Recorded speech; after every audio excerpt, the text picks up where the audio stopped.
Ako ang inyong Lolo Pael at ito ang aking kwento.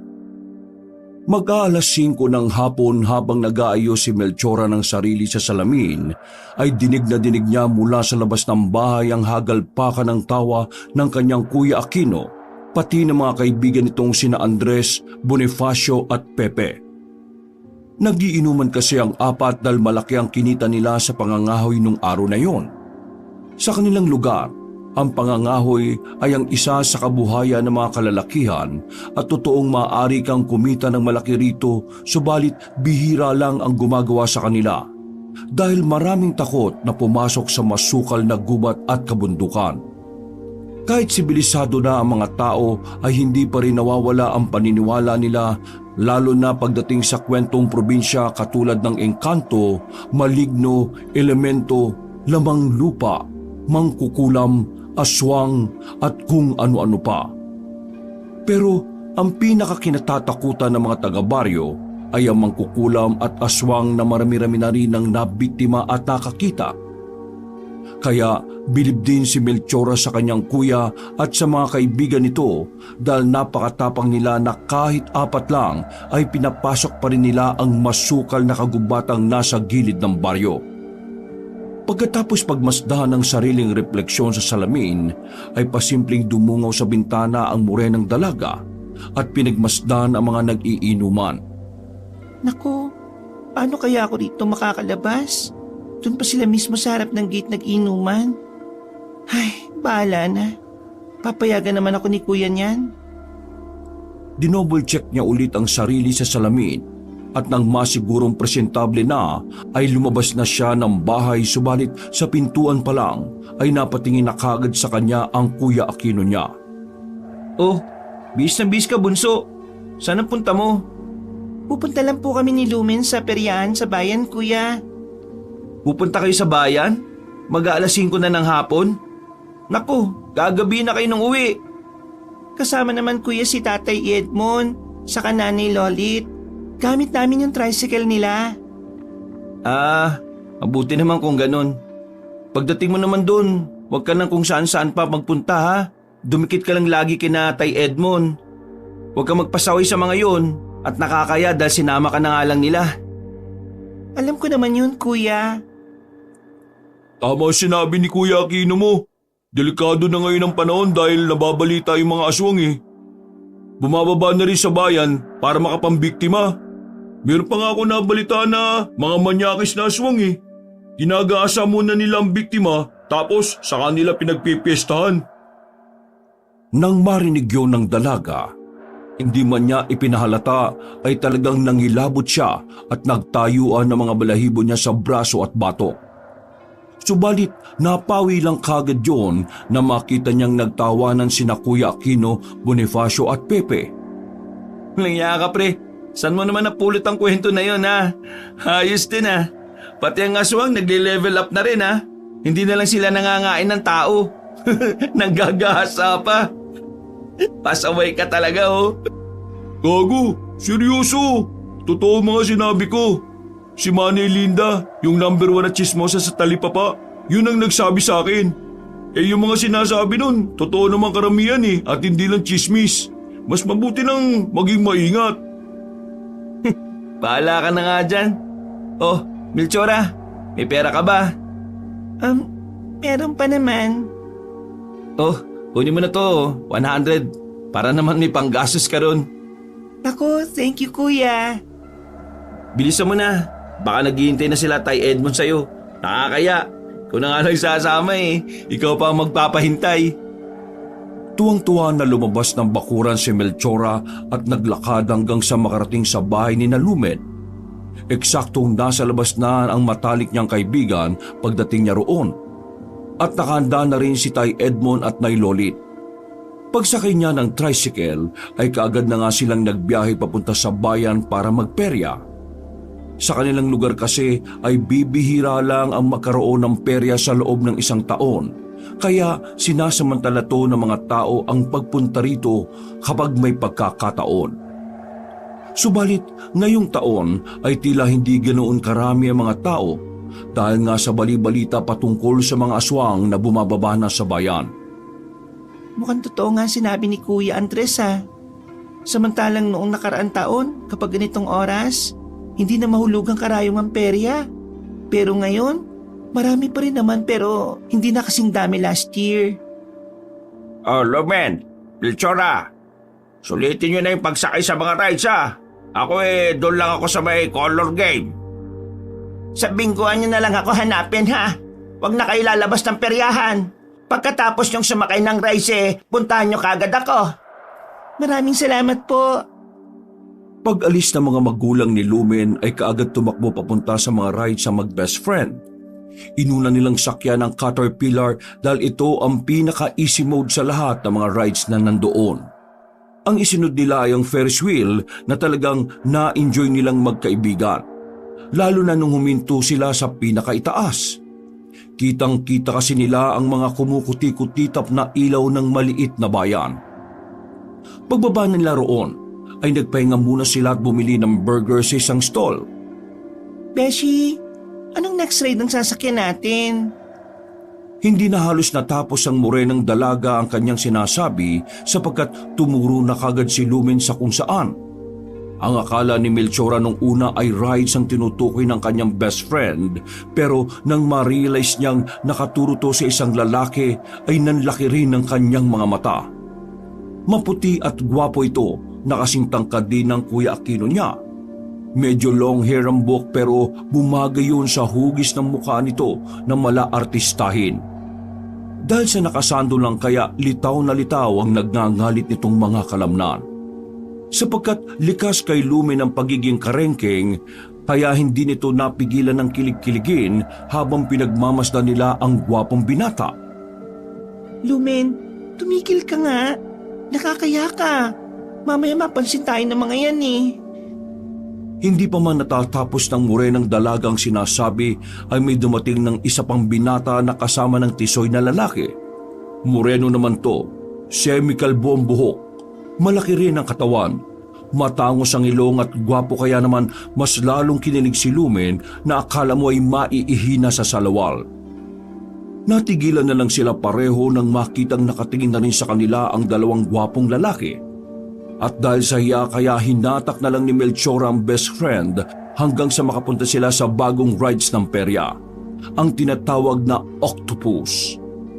Ganun na lang ang gulat nilang dalawa sapagkat matindi pala ang rides na yon. Kaya naman tili sila ng tili pareho. Pagkababa ay halos masuka-suka si Lumen at sinisisi siya kung bakit sumakay doon. Ikaw naman kasi, kung di ka ba naman obvious na nakatingin dun sa mga gwapo, hindi tayo mapupunta rito. Napatingin din tuloy sa atin yung mga yun. Nakakaya talaga yung kalandian mo.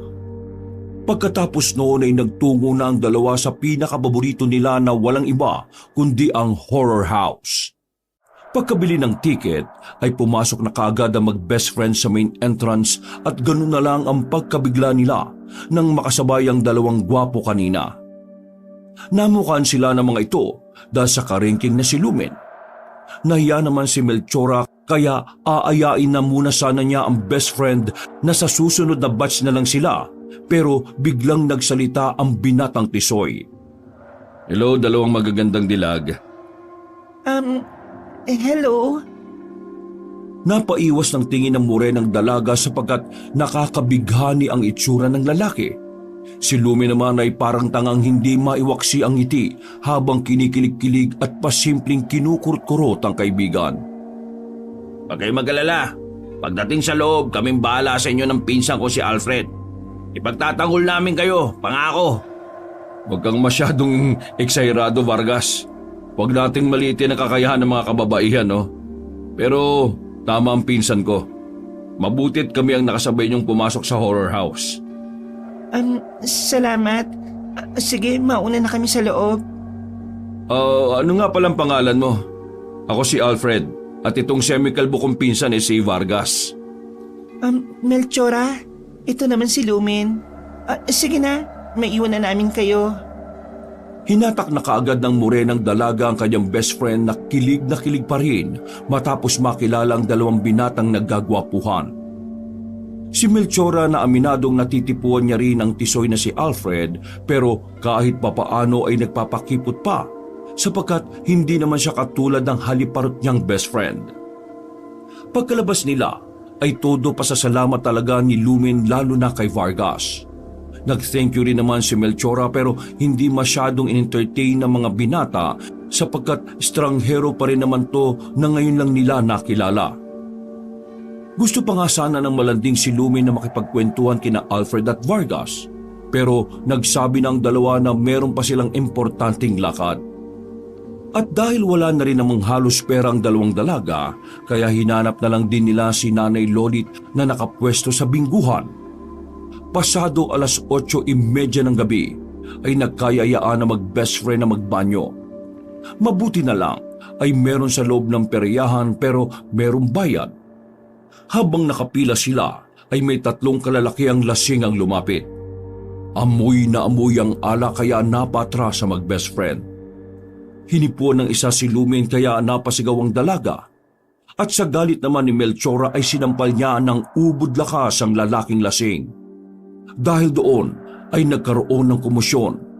Mabuti na lang ay nakita ni Tatay Edgar ang nangyari kaya agad niyang sinaklolohan ang mag-best friend. Ang agago kayo Etong sa inyo! Isa-isa niyang ginulpi ang mga lasing hanggang sa dumating ang mga pulis na nagpapatrol na kaagad hinuli ang mga may sala. Dahil din tuloy sa pangyayari ay maaga silang umuwi ng bahay pero nagpapasalamat na rin ang mag-best friend sapagkat nahuli kaagad ang mga manyakis na lasinggero. Tay Edmond, Nay Lolit, thank you po dahil sinama niyo kami sa perya. Lumen, Beshi, thank you so much. Ay, salamat din, Neng. Mag-iingat ka dyan Hindi na kita maihahatid. Naku, ayos lang po. Ang lapit-lapit na lang naman ang bahay namin dito Thank you po ulit. Hay, mag-iingat ka, Melchora. Nang makapagpaalam na ay kaagad siyang naglakad pa uwi ng bahay hanggang sa mapadaan siya sa madilim na iskinita. Ano ba yan? Hindi pa rin pala naayos ang poste rito. Nakakatakot naman tuloy dumaan. Nagmadali na siya sa paglalakad hanggang sa nauwi na sa marahang pagtakbo. Eksakto na ba na biglang umihip ang malamig na simoy ng hangin? At dahil mapuno sa area na yon, kaya naman rinig na rinig niya ang ugong ng mga puno na parabang nagsasayawan. Nang dumampi na sa kanyang balat ang malamig na hangin, ay napayaka pa siya sa sarili kaya mas binilisan pa niya ang pagtakbo hanggang sa makarinig siya ng alulong ng aso mula sa hindi kalayuan. Dahil doon ay mabilis na gumapang ang matinding kilabot sa buo niyang pagkatao. Kaya mas pinaspasan niya pa hanggang sa meron siyang maaninag sa dulo ng madilim na eskinita. Saglit siyang napahinto nang makita ang kung sino man na naroon na parabang hindi normal kung maglakad. At dahil sa isang babaeng malawak ang imahinasyon at matatakotin, ay nakaisip kagad siya ng hindi maganda. Walang ano-ano ay bigla na lang sumagi sa isipan niya ang sinabi kanina ni Kuya Andres bago siya magpunta sa perya. Tama sinabi ni Kuya Aquino mo. Delikado na ngayon ang panahon dahil nababalita ng mga aswang bumababa na rin sa bayan para makapambiktima. Meron pa nga ako nabalitaan ng mga manyakis na aswang. Ginagahasa muna nila ang biktima tapos sa kanila pinagpipiestahan. Mas trumipli tuloy ang takot na nararamdaman niya kaya napatras siya habang napapasign of the cross. Lloyd, tulungan niyo po ako. Hindi pa natatapos ng morenang dalaga ang pagsasalita nang marinig niyang sumuka ang kung sino mang nasa pinakadulo na eskinita. Naningkit ang kanyang mga mata habang pinagmamasdan ng taong naroon hanggang sa makilala na nga niya ito. Kuya Andres? Nilapitan niya kaagad ang malusog na lalaki at saka hinagod ang likod nito. Kuya Andres, ayos ka lang ba? Mukhang marami kayong nainom ng kuya ko Nandiyan ka na pala, Melchora. Naku, nakakayat nakita mo pa ako sumusuka. Talagang ngayon ka pa nahiya, Kuya Andres? Halos araw-araw kang nasa bahay Dapat doon ka na natulog sa bahay, kuya. Ano, kaya mo pa bang umuwi sa inyo? Kapag di ako umuwi. Baka sugurin na ako ng misis kong dragon eh. Uy, sige na, umuwi ka na. Delikado ka rito sa labas. Kapag ganitong oras, nagpapahulas lang ako ng tama ng alak. Sige kuya, mag-iingat ka rin po ah. Pinagmasdan niya muna si Andres na pasuray-suray sa paglalakad. At nang makalayo na to ay saka siya naman nagpatuloy ng paglalakad pauwi ng bahay. Wala nang nagiinom pagpasok niya ng bakuran. Pero ang mga kalat ay naroon pa rin kaya ikinandado niya muna ang gate bago iligpit ang mga kalat sa labas.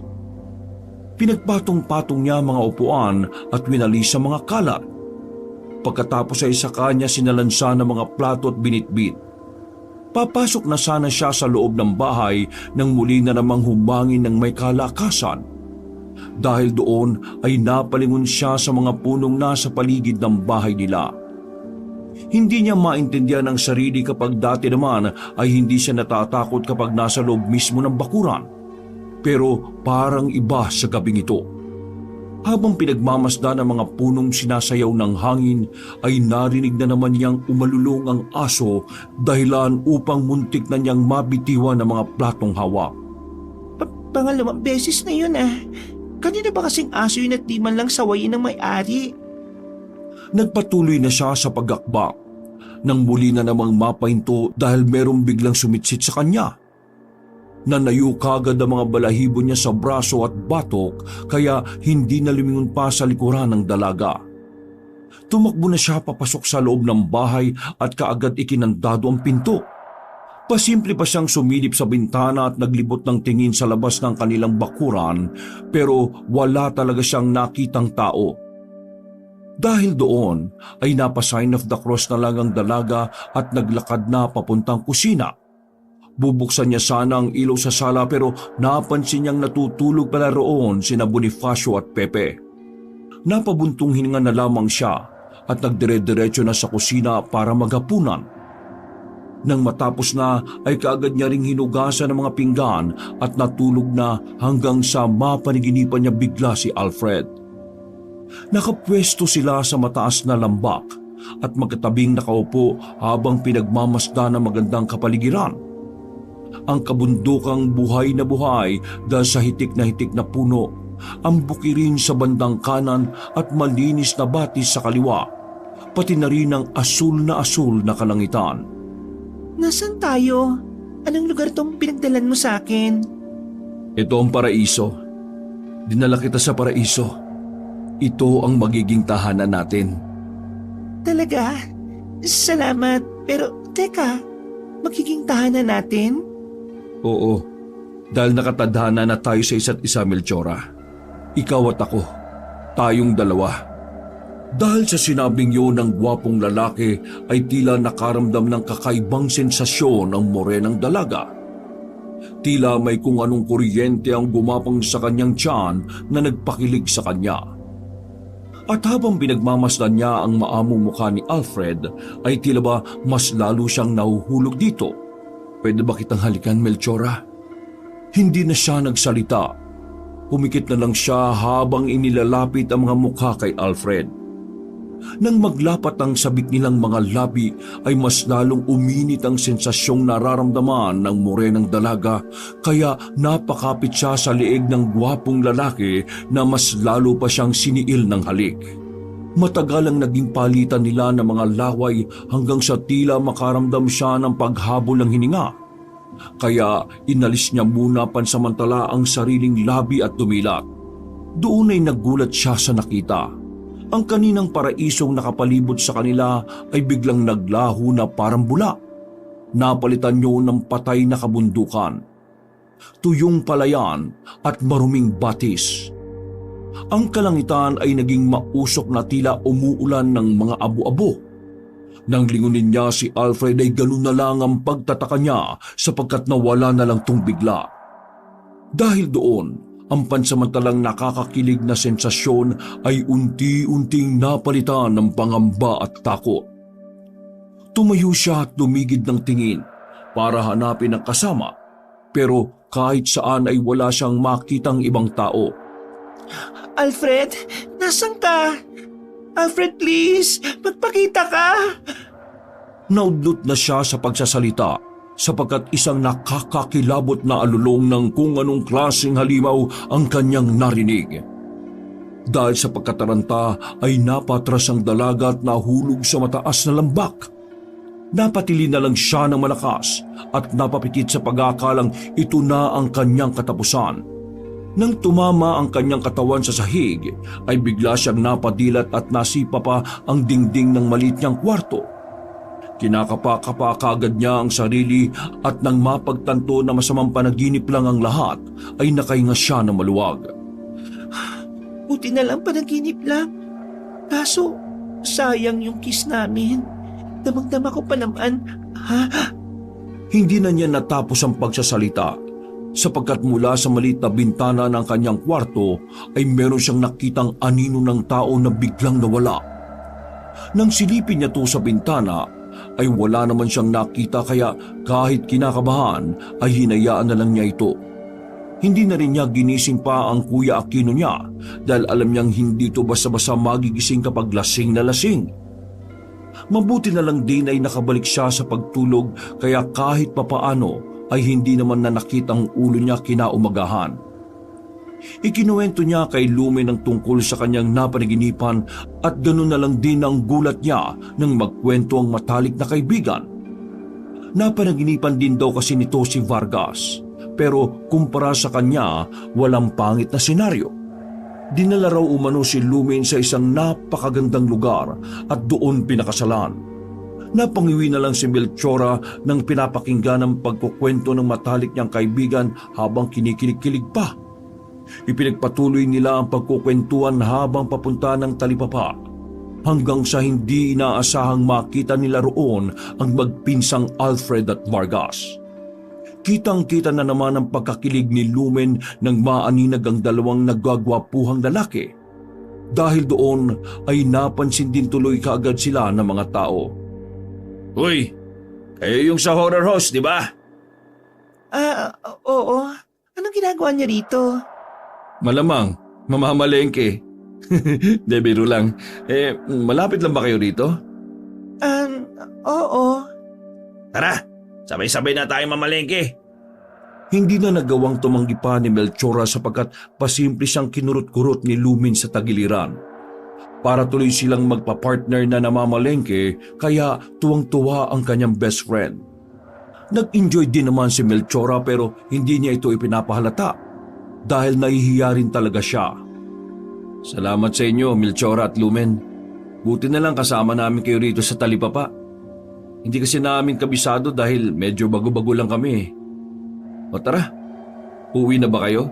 Gusto niyo bang ihatid na namin kayo? Ay, nako, hindi na. Salamat sa offer. Kaya na namin ni Lumen umuwi. Sayang naman pero sige, kayong bahala. Sana makita pa tayo ulit, no?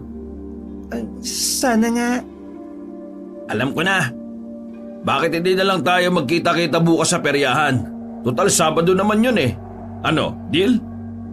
Tumingin muna ang morenang dalaga sa kanyang best friend na sumang-ayong kaagad kahit na siya ay nag-aalangan pa. Sa huli tuloy ay wala nang nagawa si Melchora kundi ang sumang-ayon na lang din. Sige, no problem. Kita-kits na lang bukas. Yun.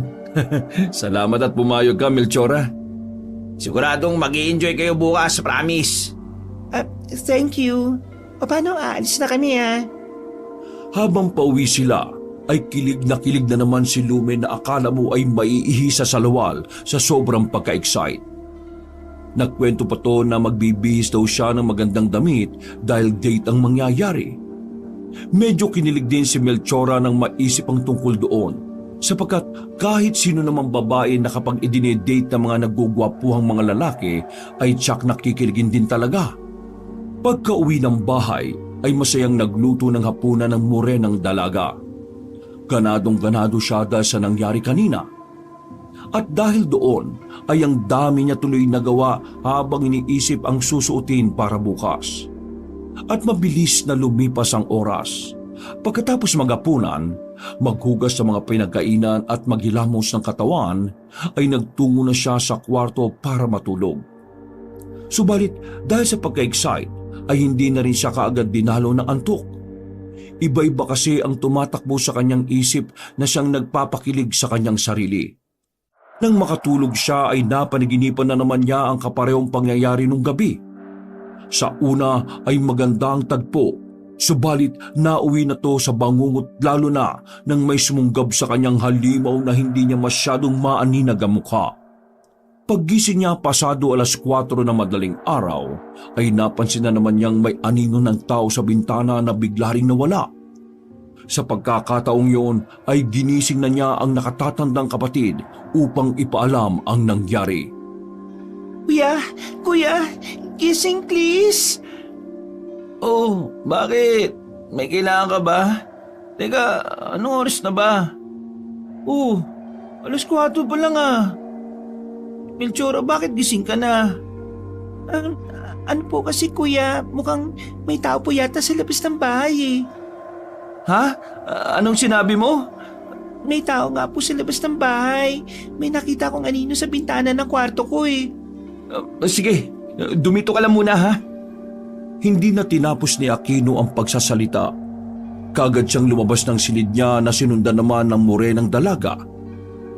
Pagkakuha ng maskuladong binata sa mahabang taga, ay dali-dali itong lumabas ng bahay at saka umikot papunta sa bintana ng kwarto ng nakababata niyang kapatid.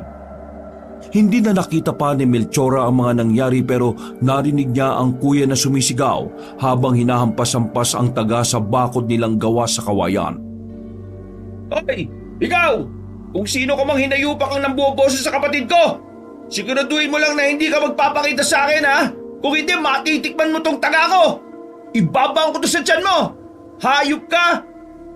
Kuya, tama na yan. Tara na rito sa loob. Mga hayop kayo! Huwag kami! Huwag na huwag ang kapatid ko dahil hindi ko kayo sasantuin kahit ilan pa kayo!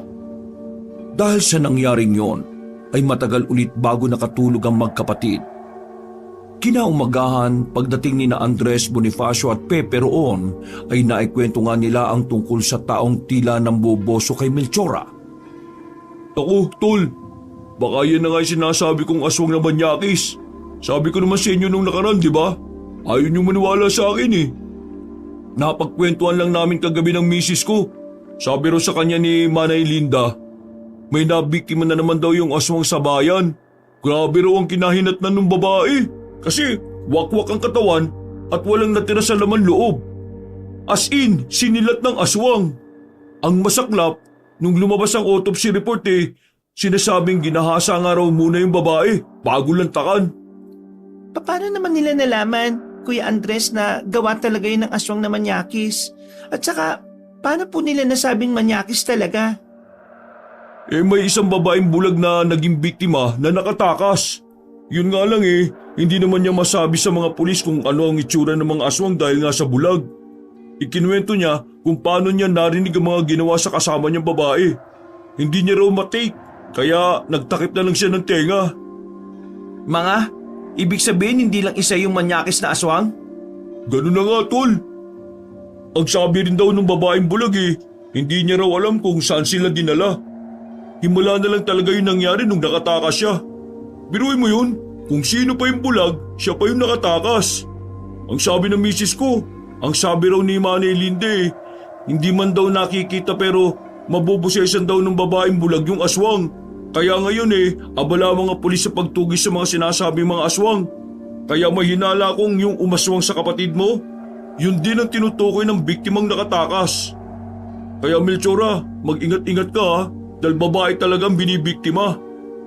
Kung puro taga-bayan ang binibiktima, bakit ba pupunta dito yun?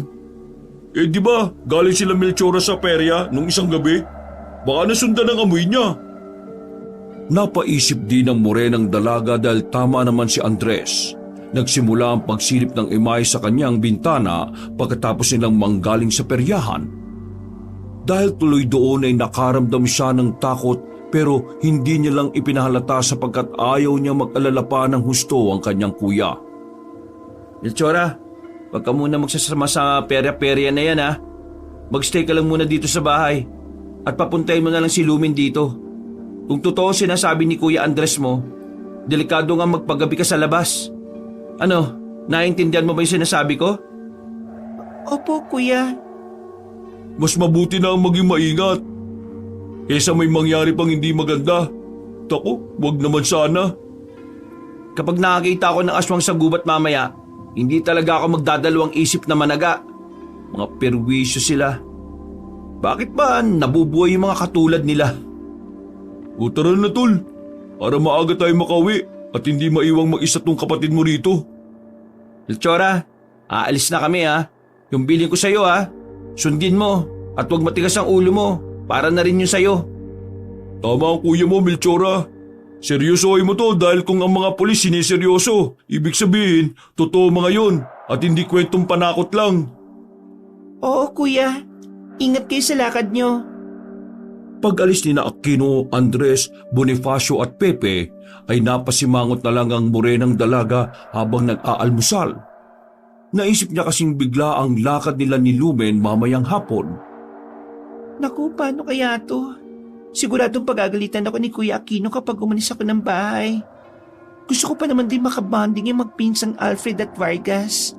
Gusto ko pang makilala ng lubos si Alfred dahil mukha naman silang mabubuting tao.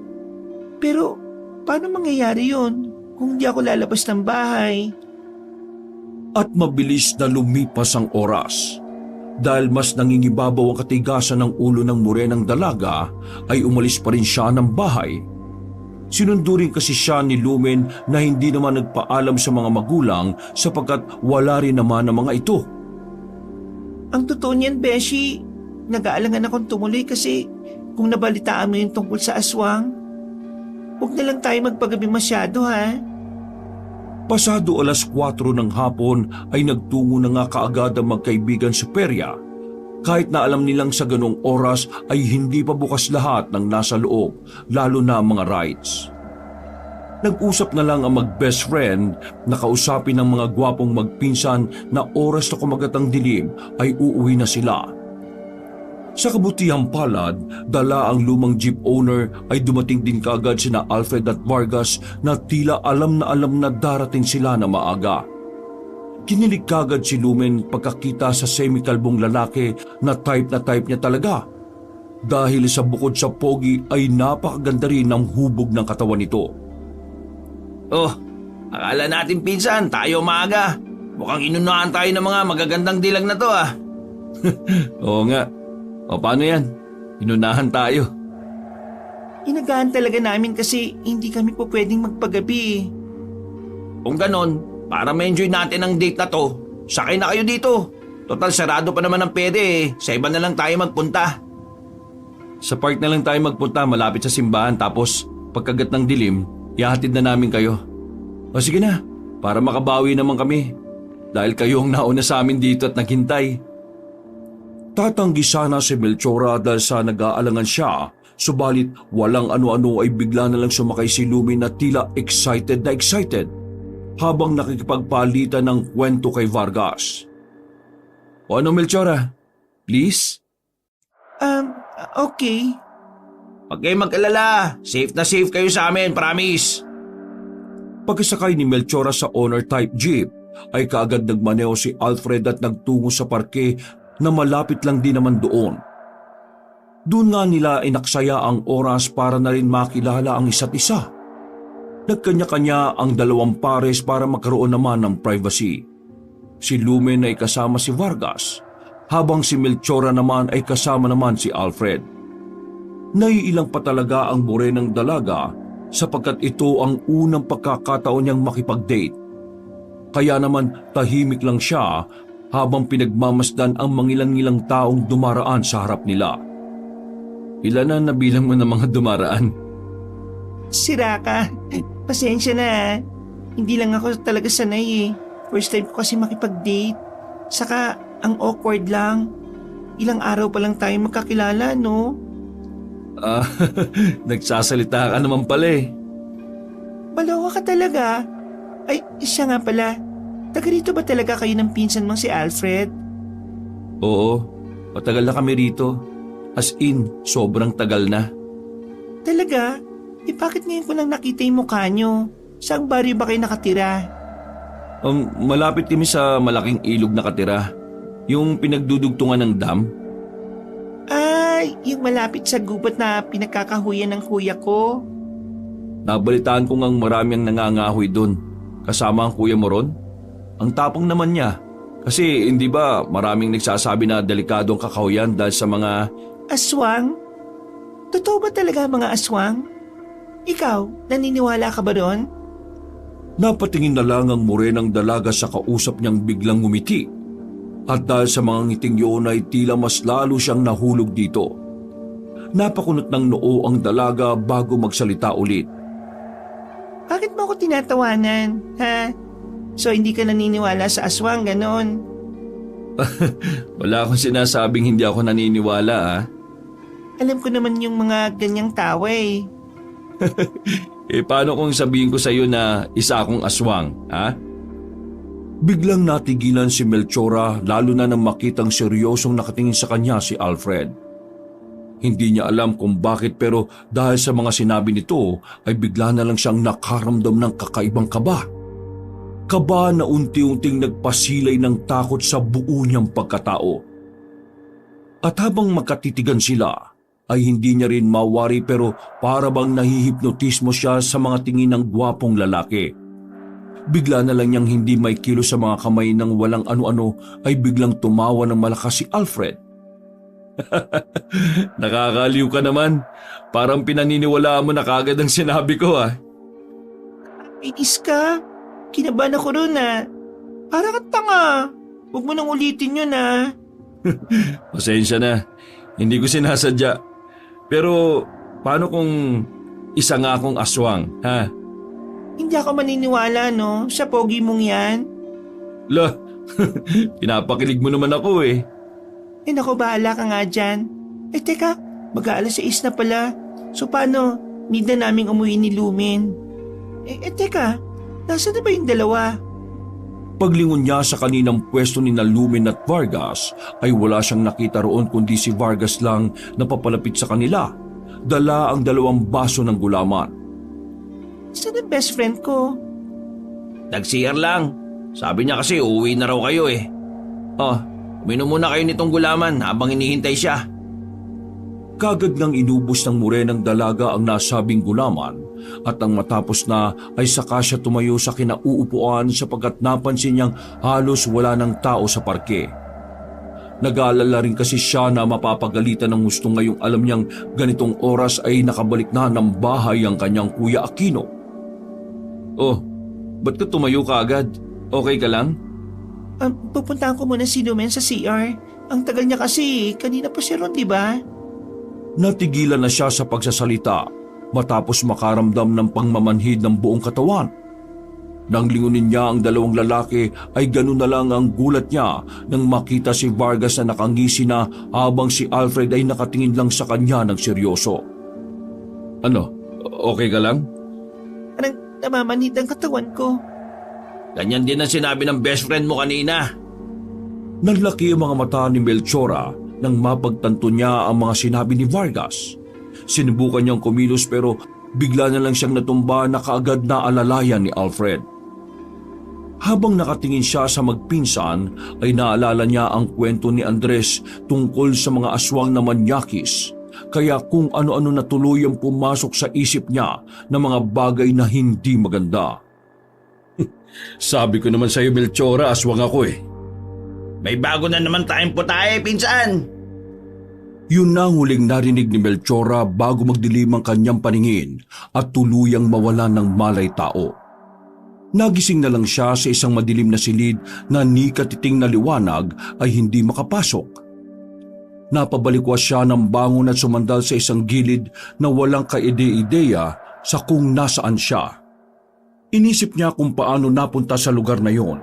At nang maalala na nga ang mga nangyari ay unti-unti nang sumilay ang matinding takot sa kanyang pagkatao. Hindi niya malilimutan ang huling mga sinabi ng magpinsang Alfred at Vargas bago siya mawala ng malay tao. Sabi ko naman sa iyo Melchora, aswang ako eh. May bago na naman tayong putahe, pinsan. Naalala rin niya kasi bigla ang sinabi ni Andres patungkol sa mga aswang na manyakis na nanggagahasa muna ng mga biktima bago patayin.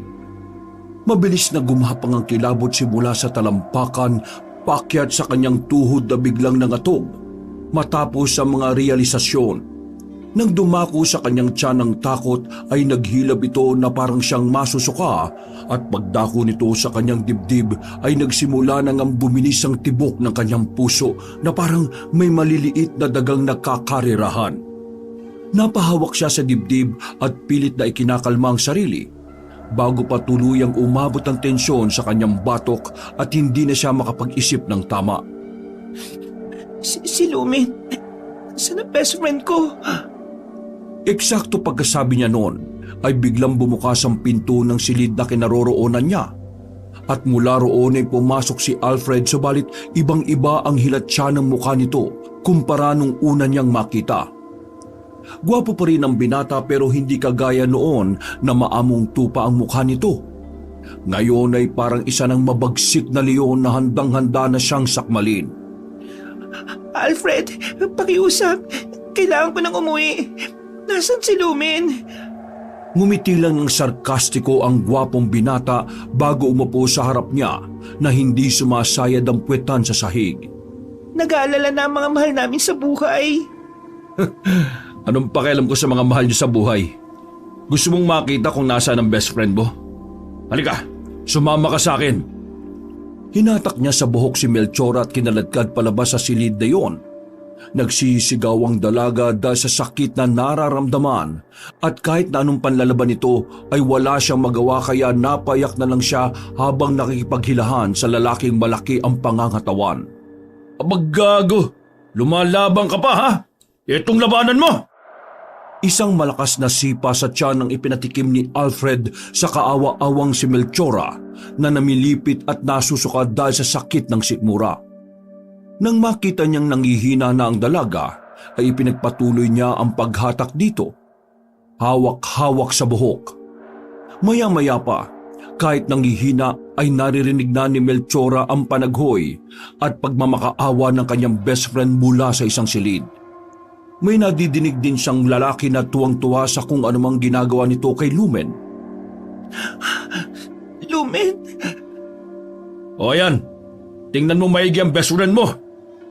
Halos ibalibag ni Alfred si Melchora papasok sa isang silid at nanlaki ang mga mata ng morenang dalaga sa kanyang nakitang hindi kaaya-ayang kalagayan ni Lumen. Nakatali ang mga kamay at paa sa bawat kanto ng papag. Wala na tong suot na pang-itaas na damit at gutay-gutay naman ng pang-ibaba. Puno ng latay ng latigong katawan habang enjoy na pinagsasamantalahan ni Vargas.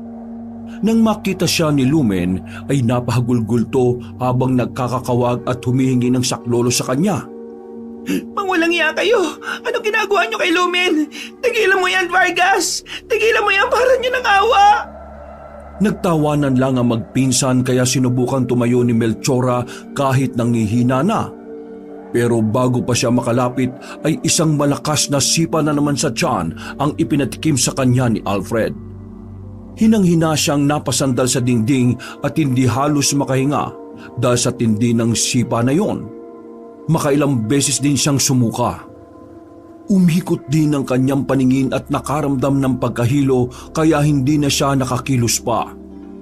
At mula sa kanyang pwesto ay kitang-kita niya kung paano babuyin ng dalawang lalaki ang kaawa-awa niyang best friend na pag-iyak at pagmamakaawa lang ang kayang gawin. Dahil sa hindi na niya nakayanan pa ang mga nangyayari, kaya ipinikit na lang din niya ang mga mata at tinakpan ang mga tenga. Awang-awa na kasi siya sa paghiyaw at pagmamakaawa ni Lumen na tila wala nang nakakarinig. Ayaw na rin niyang marinig pa ang halinghing ng mga lalaking manyakis na hayok sa kamunduhan. Sige, sigaw! Sumigaw ka lang! Ubusin mo na ang pagmamakaawa mo dahil mamaya hindi na namin yan maririnig. Parang awa niyo na! Itigil niyo na yan! Huwag ka mag-alala, Melchora. Hindi lang naman siya makakaranas nito eh. Kaya maghintay-hintay ka lang muna dyan. Tama! Dahil mas mukhang birhen ka kaysa sa isang to eh. Matinding takot ang naramdaman ni Melchora kaya sinikap niyang makaalis sa lugar na yon. Subalit dahil sa tindi ng tinamo niya kanina ay lalo siyang nahilo at natumba sa sahig. Bago ulit tuluyang magdilim ang kanyang paningin ay nakita niya ang unti-unting pagbabago ng anyo ni Alfred at Vargas. Ang naggagwapuhan nitong mga mukha ay naglahong bigla. Naging kulubot ang mga mukha nito, lumubog ang ilong, namilog ang namumulang mga mata, umusli ang matatalim na mga ngipin, humaba ang tenga at tumulis ang dulo. Nangintab ang pagkaitim-itim na balat at ang malaki nitong mga katawan ay mas lalong lumobo. Dahil sa sobrang tensyon kaya hinayaan na lang ni Melchora ang sariling diwa na anurin sa kung saan. At ang huli niyang natatandaan ay ang paulit-ulit na pagsigaw ni Lumen na punong-puno ng pagkagimbal sa mga nakita. Nagising si Melchora matapos makarinig ng malakas na alulong ng kung anong hayop sa di kalayuan. Naroon pa rin siya sa silid kaya nagmamadali siyang tumayo, subalit nang makita ang kinahinatnan ng best friend niyang si Lumen ay naghalo ang pandidiri, awa at takot na kanyang nararamdaman. Nakatali pa rin ang mga paa at kamay nito sa bawat kanto ng kama, subalit wala ng buhay at naliligo na sa sariling dugo. Wakwak ang katawan simula sa leeg hanggang sa pusod. Nakalaylay ang ilang piraso ng large intestine subalit ang ibang bahagi ng lamang loob ay wala na. Nakadilat to na halatang nahirapan ng husto bago mamatay sapagkat nakalawit pa ang dila nito. Dahil sa mga nakita ay hindi maiwasang maduwal ang morenang dalaga habang umiiyak. Lumen, I'm sorry. Natutup na lang niya ang bibig bago nagmamadaling umalis sa lugar na yon. Paglabas niya ng bahay ay ganoon na lang ang pagkagulat niya sapagkat hindi niya lubos akalain na nasa gitna pala sila ng kagubatan.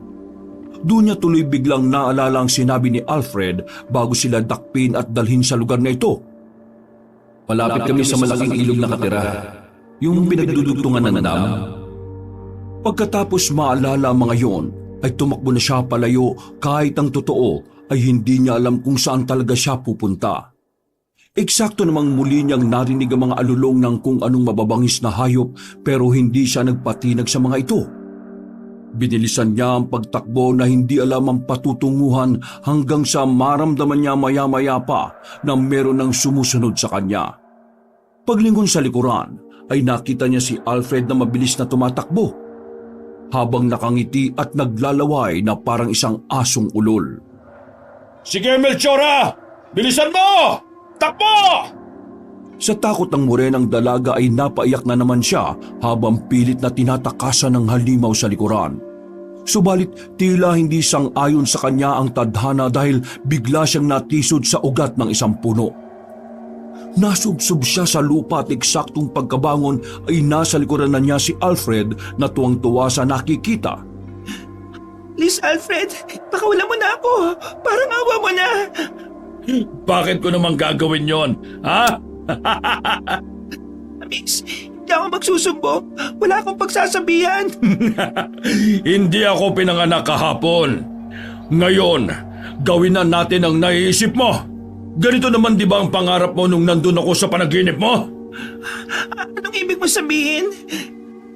Natigilan na ang morenang dalaga matapos mapagtanto na ang umaaswang sa kanya ay si Alfred pala mismo. Kung ganun, ikaw yun? Eh sino pa ba? Enjoy na enjoy ka nga sa halik ko sa panaginip mo eh. Kaya ngayon, totohanin na natin! Tinambahan niya kagad ang morenang dalaga at walang awang pinagpupupunitang damit gamit ang mga kuko niyang bigla na lang humaba.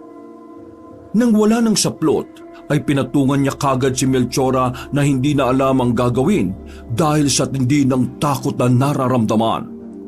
Doon na nga isinagawa ni Alfred ang walang awang panggagahasa na kahit anong gawing pag-ayaw at pagpalag ng morenang dalaga ay hindi niya pinakikinggan. Habang nag-i-enjoy ang halimaw sa ginagawa nito, ay napapaluha na lang si Melchora na parang mapapanawa na ng ulirat dahil sa pinaghalong sakit at takot na nararamdaman. Hanggang sa meron siyang mahawakan na matulis-tulis at matibay na sanga ng isang puno. Mabilis na gumana ang kaisipan niyang tila nawawalan na ng pag-asa. Buong puwersa niyang sinaksak sa leeg ang halimaw na manyakis na nagulat sa kanyang ginawa. Nabitin to sa pagpaparaos. At habang nakahawak sa leeg na pilit pinipigil ang pagtagas ng dugo, ay napapaatras siya. Sinamantala ni Melchora ang pagkakataong yon. Tumakbo kagad siya na mabilis kahit nagutay-gutay na ang damit at halos wala na siyang suot na damit. Walang yaka! Walang yaka, babae ka! Papatay kita kapag nahuli kita!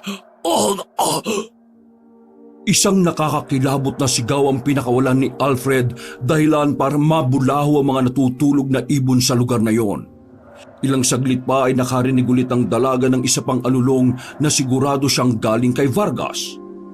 Kahit hingal na hingal at pagod na pagod ay tiniis niya ang lahat ng ito para lang matakasan ang nagbabadyang kamatayan. Hanggang sa biyaya ng may kapal ay natuntun niya ang daan ng mga tao at sasakyan. Pero hindi pa rin siya nagpakampante dahil alam niyang hindi pa rin siya ligtas sa lugar na yon. Mabuti na lang din ay may dumaan na barangay patrol na huminto sa harap niya. Dahil doon ay napaluhod at napayak na lamang ang morenang dalaga na kagad pinapasok sa barangay patrol at binigyan ng damit. Bago sila umalis ay nakita pa nila ang nakakatakot na aswang na si Vargas dahilan para magulat at matakot ang lahat. Buti na lang ay hindi na to sumunod sa kanila sapagkat alam din naman itong madedihado lalo na at hindi kasama ang pinsang na pinsala ni Melchora ng gusto.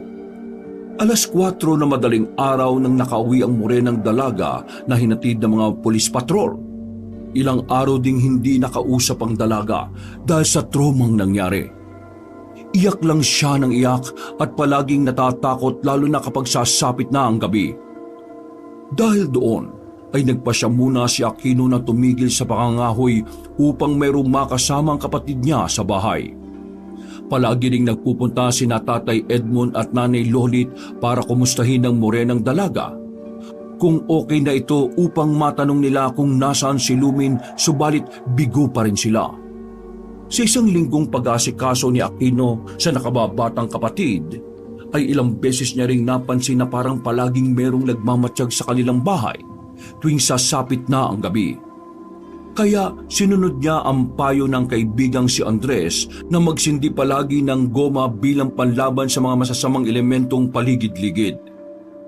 Naging epektibo nga ang ginawa niya hanggang sa isang tanghali, eksaktong nag-uusap-usap sina Aquino, Andres, Bonifacio at Pepe kasama ang mag-asawang sina Tatay Edmond at Lolit nang biglang lumabas sa silid si Melchora. Pasensya na po kayo at natagalan ako sa pag-recover. Kung handa na po kayong malaman ang totoo, sasabihin ko na ang lahat.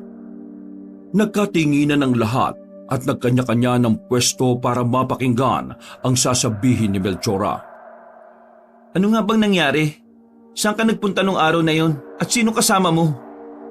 Neng, magkasama ba kayo ng bunso kong anak na si Lumen?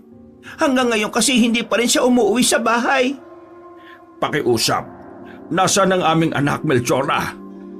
Umiyak lang ng umiyak si Melchora dahil sa tromang nangyari. Kaya naman pinainom kagad muna siya ng tubig ni Nanay Lolit. Nang mahimasmasan na, ay pinilit ng morenang dalaga na ikwento ang lahat sa taong kasama niya ngayon. Pasensya na po, Tay Edmond, Nay Lolit. Pero wala na po si Lumen. Pinatay na siya ng mga aswang. Diyos ko po, Edmond! Ang anak natin! Kuya Aquino, tama po si Kuya Andres na yung nangaaswang sa akin nung nakaraang araw ay yung tinutukoy na aswang. Hindi lang po nila basta-basta pinatay si Lumen, kundi salitan nilang pinagsamantalahan. Kahit ako po, napagsamantalahan din pero nagawa kong masaksak sa liig yung isang aswang kaya nakatakas ako. Hanggang sa makita ako ng mga pulis patrol. Patawad po kung hindi ko nagawang mailigtas ang best friend ko mula sa mga hayop na yon. Mga hayop sila! Magbabayad sila sa ginawa nila sa bunso kong anak! Natigilan lang ang lahat ng biglang sapakin ni Aquino ang dingding matapos itong marinig ang mga sinabi ng nakababatang kapatid. Papatayin ko silang lahat! At demonyo sila! Mga manyakis na halimaw ang gumawa nito sa kapatid ko! Pumunta kayo mga demonyo kayo! Dala ng galit ay nagtungo ang maskuladong binata papunta sa kusina at kinuha ang mahaba nitong taga. Nang lalabas na ng bahay ay kaagad siyang pinigil ni na Andres Bonifacio at Pepe. Tol, teka lang, magbunos-dili ka naman muna. Hindi natin alam kung nasan sila eh. Delikado ang gagawin mo, lalo na't wala kang plano. At kahit sabihin na natin na alam na ni Melchora ang pinagtataguan nila, mga aswang yun, na kahit ang mga pulisi, nahihirapan silang tugisin. Mahuhusay silang magtago. Wala kang pakialam. Hahanapin ko silang lahat kahit saan at tatantarin ko sila hanggang sa walang matira kahit kaluluwa nila. Hindi ako papayag sa mga ginawa nila sa ibang mga kababaihan. Kay Lumen at sa kapatid ko! Habang sinabi ni Andres Aquino, huminahon muna tayong lahat. Masakit para sa akin na malaman ang kinahinatnan ng anak ko sa kamay ng mga walang awang aswang na yon. Pero kapag nagpadalos-dalos tayo, mauulit lang ang mga pangyayari. Kailangan nating umisip ng tamang plano. Dahil sa sinabing yun ng matandang lalaki, ay kumalma kahit papaano ang sitwasyon nilang lahat. Bumalik sa pagkakaupo si Aquino at Andres, habang si Melchora naman ay nakayakap lang sa umiiyak na si Nanay Lolit. Nakaisip na ako ng plano pero kung pahihintulutan yung magkapatid kailangan ko ng tulong mo, Melchora. Kahit ano pong tulong. Teka, Melchora, delikado. Bakit po kailangan pa ang kapatid ko rito? Ako na lang po. Dahil siya ang pakay ng mga aswang. Ipapain natin ang kapatid ko? Edmond, ano bang kaibahan ng yung sinasabi mo? Alam mo naman ang nangyari di ba kay Lumen natin? Nakaligtas na si Melchora. At baka sa susunod matuluyan na siya kung siya ang ipapain natin. Pasensya na po. Pero hindi ako papayag na maging pain si Melchora. Payag po ako. Kung sa tingin niyo po na ito lang ang paraan, huwag ka mag-alala, kuya. Ipinagkakatiwala ko sa inyong lahat ang kaligtasan ko dahil alam kong hindi niyo ako pababayaan. Nang magkaintindihan ng lahat, ay inilihad na nga ni Tatay Edmond ang naisip niyang plano. Ang mga aswang, meron silang kaugalian na hindi tinitigilan ng isang target hanggang sa hindi nito napapatay. Kaya sigurado akong babalik at babalikan nila si Melchora hanggang sa makuha nila ang gusto nila. Kaya pala itong mga nakalipas na araw, napansin ko na palaging meron nagmamatsyag dito sa bahay. Kaya dito ko rin muna pinatulog tong sina Andres Bonifacio at Pepe. Nagsusunog lang kami ng goma para maitaboy sila. Mamayang hapon, hindi ka muna magsisiga ng goma. Papainan natin ang mga aswang. Iiwan natin mag-isa si Melchora sa bahay at kapag pumasok na ang mga kalaban, saka tayo sasalakay. Hindi po ba masyadong delikado kung mag-isa lang si Melchora? Ako ang magiging kasama ni Ineng para kahit papaano ay maprotektahan ko siya. Dahil sa may edad na ako, iisipin nilang wala na akong kakayahang ipagtanggol ang sarili ko. Kaya mas lalong lalakas ang kumpiyansa nila at tsak na di nila kayo mapapansin. Magandang ideya, mahal kong asawa. Habang nasa loob sila ng bahay, tayo naman, Aquino, Andres, ay medyo lalayo lang ng kaunti at maghihintay ng hudyat ni na Melchora at ni Lolit. Sina Bonifacio naman at Pepe ay tatawag ng tulong mula sa barangay. Manghihingi na rin ako ng tulong sa mga kapulisan dahil laban din naman nila ito. Sama-sama natin pupok sa inyong mga hayop na aswang na yon. Magagapi po ba natin sila kaagad? Sa pagkakaalam ko mahirap kalaban ng mga aswang lalo na kung wala kang agimat o mutya o kung hindi ka marunong sa salamangka. Huwag mong maliitin ang kakayahan ng asawa ko, Andres. Noong kabataan ni Edmond katulong siya ng tatay sa paggawa ng mga sandata na pinanlalaban sa mga alagad na kadiliman, katulad ng aswang. Wala mang anting-anting pero may mga tamang sandata na po pwedeng pamuksa sa kanila. Ngayong buo na ang plano. Kailangan ko na munang umuwi para ihanda ang mga sandata na matagal-tagal na rin nakatago sa imbakan. Magpahinga na rin muna kayong lahat dahil mamaya siguradong mapapagod tayong lahat sa pakikipagtunggali sa mga aswang. Pero kahit anong mangyari ay hindi tayo papayag na magwagi pa sila. Sa gabing ito ay papatay na natin ang mga manyakis na aswang na yan. Tay Edmond, ni Lolit, kapag po natapos na to, pangako sasamahan ko kayo roon sa bahay kung saan kami dinala at babawiin po natin ang bangkay ni Lumen. Salamat, Ineng. Matapos magkaintindihan ay nagkanya-kanya na nga muna silang lahat. Sina Tatay Edmond at Nanay Lolit ay nagluksa muna saglit bago paghandaan ang lahat. Sina Bonifacio at Pepe naman ay nagtungo na sa outpost para ipaalam ang mga hakbang na gagawin upang mahuli at matuldukan na ang kasamaan ng mga aswang. Si Andres naman ay ipinaalam din sa kanyang asawa ang mangyayari. Kaya hinatid niya muna to sa bahay ng kanyang mga magulang kung saan alam niyang mas magiging ligtas ito. Habang sina Aquino at Melchora naman ay naghahanda na rin sa mga mangyayari. At mabilis na lumipas ang oras. Katulad ng bili ni Tatay Edmond ay hindi nga nagsiga ng mabahong goma si Aquino.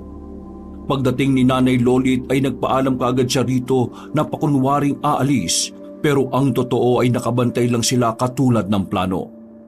Nilakasan niya lang talaga ang boses at sinabing baka bukas na siya makauwi upang kung sakaling nakikinig ang aswang ay maalerto kagad ito. Sakto 9:00 ng gabi, patulog na sina Melchora at Nanay Lolit. Kapapatay lang nila ng ilaw nang makarinig sila ng alulong ng aso mula sa hindi kalayuan. Nagkatinginan ng dalawa na tila alam na ang pakahulugan ng mga ganoong bagay. Sigurado akong nandito ng mga aswang. Kung ganon, epektibo nga ang plano, Ineng. Kinakabahan po ako, Nanay Lolit. Huwag ka mag-alala. Dahil binigyan ako ni Edmond ng panlaban para kahit papaano'y hindi nila tayo basta-basta malalapitan. Kunin mo tong asin na may bendisyon mula sa simbahan. Eksaktong pagkakuha ng morenang dalaga sa maliit na garapon ay nakarinig na sila ng ingay mula sa bubungan. Merong kung anong nilalang ang naglalakad doon hanggang sa huminto sa kung saan nakapwesto ang kwarto ni Melchora. Narinig nila na nagboses pusa to kahit pa simbigat ng tao ang yabag nito. Ilang beses na naulit ang mabibigat nitong yabag na nagpaikot-ikot lang. Hanggang sa biglang lumundag ang nilalang na nandoon na kinagulat ng dalawang babae. Aswang na nga yan! Huwag ka matakot, Ineng! Napayakap na lang si Melchora dahil bigla niyang naalala ang traumatic event na dinanas nila ng namayapa niyang best friend. Maya-maya pa ay meron na ngang sumilip sa bintana at nang mapatingin sila roon ay ganun na lang ang gulat nila sa nakita. Isang nakakatakot na aswang na naglalaway at halatang hayok na makatikim na naman ng karne at dugo ng tao. Nakilala kaagad ni Melchora ang nasabing aswang sapagkat siya mismo ang gumawa ng marka sa leeg nito. Melchora, akala mo siguro makakatakas ka sa akin? Matagal mo rin akong pinasabik babae ka. Ngayong wala kayong ibang kasama dyan, humanda kayong dalawa sa akin. Bago ko wakwakin ang tiyan mo, magsasawaan ka muna namin at pagkatapos ay pahihirapan ng gusto. Mas matindi pa kay Lumen ang mararanasan mong hirap na kahit sa kamatayan ay hindi mo malilimutan. Winasak ng nagngangalit na aswang ang bintana kaya nakapasok to kaagad sa loob. Dahil doon ay kaagad tumayo sina Nanay Lolit at Melchora at tumakbo palabas ng kwarto pero mas mabilis ang aksyon ni Alfred. Nahawakan niya kaagad sa braso ang morenang dalaga at nahatak. Mabuti na lang ay meron dalang asin na may bendisyon si Nanay Lolit na walang pag-aalinlangang isinaboy sa aswang. Humiyaw tong binitiwan si Melchora na tumakbo kaagad sa matandang babae. Walang iya ka! Walang iya ka talagang matanda ka! Papatayin talaga kita!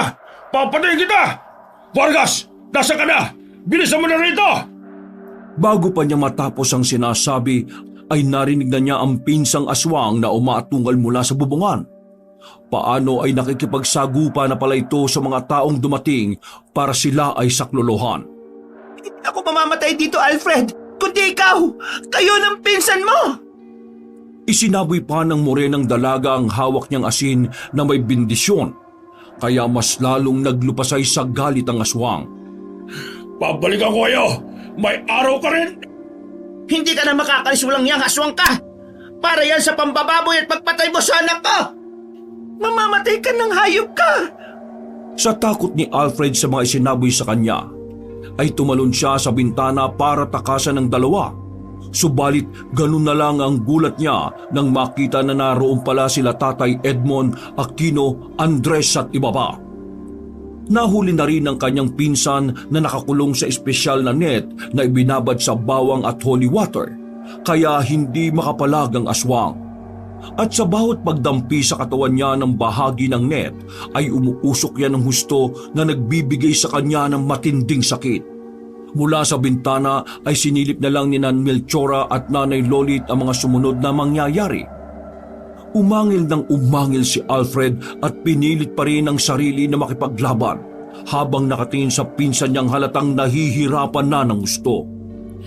Alfred, madali ka! Pakaulan mo ako rito! Pero sa halip na tulungan ng kanyang pinsan ay mas inuna niya ang sariling kapakanan dahil alam niyang dihado siya sa mga taong may kanya-kanyang sandata laban sa katulad niyang aswang. Sinubukan tumalon ni Alfred sa bubong at nagulat siya sapagkat nandun na pala sina Bonifacio at Pepe kasama ang ilang opisyal sa kanilang lugar. Hinagisan nila ang aswang ng benditadong asin na nang tumama sa mata ay paplakta itong nahulog sa sahig na kaagad din bumangon at umangil ng umangil sa galit. Walang iya ka kasi pinsan eh! Tulungan mo muna ako makawala rito! Manahimik ka! Wala akong pakialam sa'yo! Kasalanan mo yan! Tatakas ako rito mag-isa! Sinubukan nga niyang tumakas pero isang malakas na hagupit ng latigong buntot pagi ang lumatay sa kanyang dibdib at mukha. Napadapa at naglupasay sa sakit ang aswang na walang magawa kundi ang matakot sa kanyang kalagayan. Sa unang pagkakataon ni Alfred sa kanyang buhay ay nakaramdam siya ng kakaibang takot. Huwag niyong patatakasin ang mga walang yang aswang na yan! Dapat silang mamatay at pagbayaran nila ang ginawa nila sa aming mga kababaihan! Nang marinig yun ni Aquino ay hindi na niya napigilan ng sarili. Nilapitan niya ang nangihinang aswang at hinagupit ito ng hinagupit hanggang sa hindi niya ito makabangon at tila maghingalo na. Tumigil lang siya nang awatin ni Tatay Edmond at sabihing tama na dahil meron pa silang plano. Nang mahuli na ang dalawang aswang ay kaagad tong dinala sa plaza ng kanilang baryo. Sinunog nila ang mga ito ng buhay na todo pagmamakaawa habang unti-unting bumabalik sa mga kagwapuhang anyo na natupok din naman ng apoy kalaunan. Nabigyan nga ni Aquino ng hustisya ang nangyaring panggagahasa ng aswang sa kanyang kapatid. At nabigyan din ni Tatay Edmond ng hustisya ang ginawang pagpaslang at pagnagahasa ng mga aswang sa kanyang anak. At katulad ng sinabi ni Melchora, ilang araw ang nakalipas ay tinungo nila ang sinasabing tinitirhan ng magpinsang aswang na malapit sa malaking ilog. Nagkanda ligaw-ligaw pa sila dahil hindi rin kabisado ng morenang dalaga ang nasabing lugar. Nang matuntun nila ang bahay ay kaagad silang pumasok sa loob at napatakip na lang sila ng ilong dahil sa kakaibang amoy. Pagdating nila sa kwarto ay meron silang nakitang kalansay na nakatali pa rin ng mga kamay at paa sa bawat kanto ng kama. Biglang naiyak si Melchora nang maalala nangyari nung gabing yon, kaya niyakap siya ng maigpit ng kanyang kuya Aquino. Tay Edmond, Nay Lolit, kalansay po yan ni Lumen. Umiiyak na ang mag-asawa habang kinukuha ang mga kalansay at bago umalis ay sinunog nila ang buong bahay bilang mensahe sa iba pang aswang na humanda silang lahat sa oras na meron pa sila ulit gawin. 3 araw na binigyan ng formal na lamay ang kalansay ni Lumen at pagkatapos ay saka din ito binigyan ng maayos na libing. Nakakalungkot man ang nangyari ay nagpapasalamat pa rin silang lahat sapagkat sa wakas natuldukan na rin ang kasamaan ng mga aswang na nambibiktima ng mga kababaihan sa kanilang lugar. Naging payapa na ang buong baryo. Naging maayos ulit ang tulog ng lahat sapagkat alam nilang wala nang kahit na sinong gagambala pa sa kanila. Hindi na rin natatakot ang mga tao na lumabas tuwing gabi at magpunta ng perya o parke. Lahat ay masayang masaya at malayang malaya na ulit sapagkat wala na ang nagbabadyang panganib. Isang umaga, pagkagising ni Melchora ay bigla na lang sumama ang kanyang pakiramdam. Kaya sinamahan muna siya ng kanyang kapatid na magpa-check up sa ospital ng bayan. Paglabas ng resulta ay ganoon na lang ang gulat ng magkapatid sa sinabi ng doktor. Ano po? Buntis po ang kapatid ko? Kuya, paano? Hindi ako po pwedeng mabuntis. Hindi ako papayag na dalhin ko ang anak ng hayop na yon. Ang nagwalang iya sa maraming kababaihan. Ipalalaglag ko to, Kuya Aquino. Ipalalaglag ko to at hindi mo ako mapipigilan. Wakas! Ako ang inyong Lolo Pael.